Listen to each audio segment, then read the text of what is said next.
A single figure stands in the center of the kill zone, a silhouette of needles and toxins. The Eversor Assassin, a living war crime in human form. The Genestealers appear across from the chemical storm and begin to screech. We have a fight on our hands.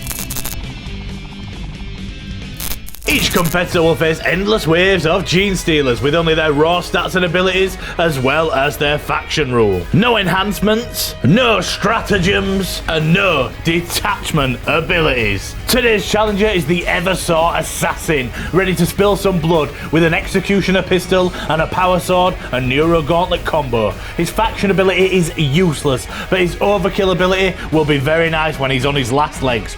On paper, we look to have a very solid competitor here. Please like the video and subscribe to the channel and keep the gauntlet suggestions coming, making our way to 1,000 subscribers nicely. So thank you everyone for watching.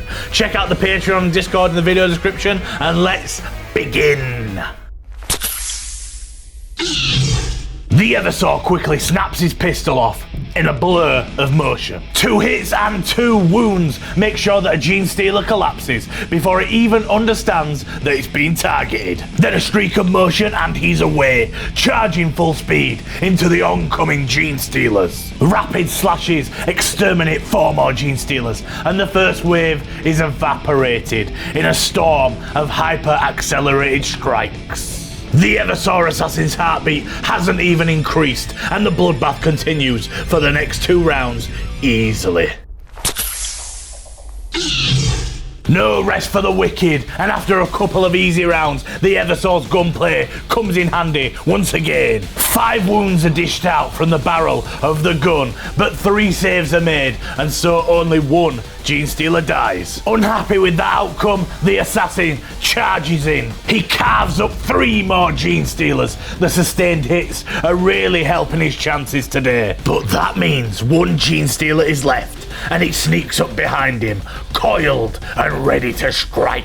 Both Genestealer combats take a wound away from the Eversor Assassin, dropping him from 4 wounds to just 2. This Genestealer is looking very dangerous, but not dangerous enough, as the assassin retaliates immediately and without mercy and destroys the Genestealer that harmed him. The Eversor Assassin is bleeding, but this seems to only frenzy him further.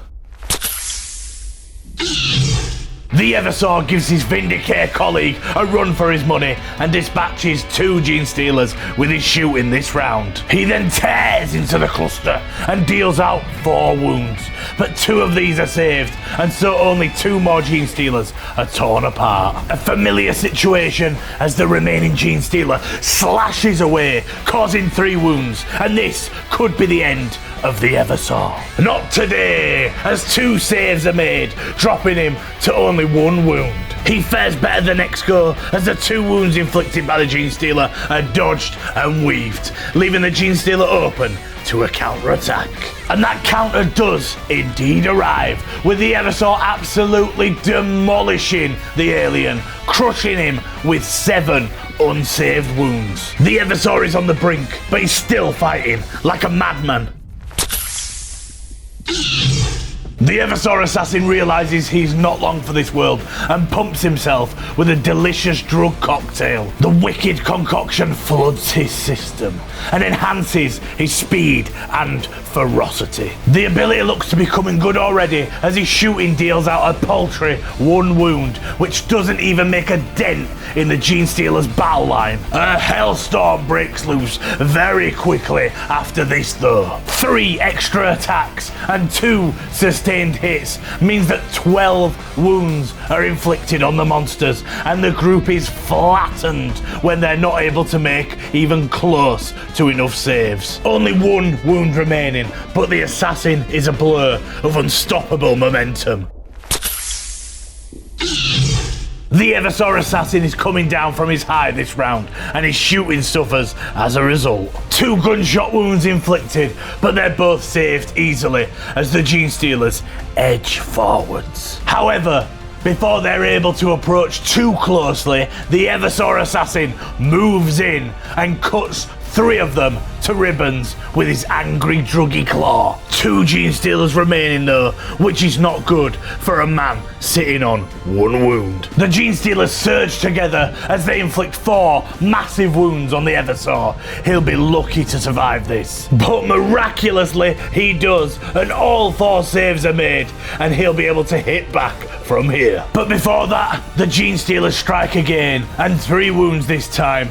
Can the Eversor make the saves? No, he can't. His last wound is gone, and he finally falls. But not before his intense momentum carries him through and helps to cause 6 wounds on the last Genestealers. Only 2 of them are saved, and so the 2 of them die as the Eversor Assassin dies as well. And I'm going off script here, but if he rolls a 6 for his deadly demise, then I'll let him do it on the next round of Genestealers. No dice, I'm afraid. 1 assassin faced an impossible gauntlet, but he did not die quietly. He went with mad chaos, which is exactly what we like. The Eversor Assassin has killed 35 Genestealers.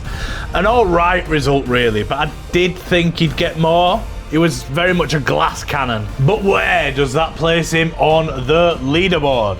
Weirdly, these assassins are classed as epic heroes, so he's actually quite close to the bottom, which is a shame because I loved the Eversor Assassin when I was younger. It was in every Imperium army that I fielded, so I hoped he'd do a bit better. But don't forget to like and subscribe and keep suggesting those models. Please also check out the Discord and Patreon in the video description if you have time. We'll see you next time.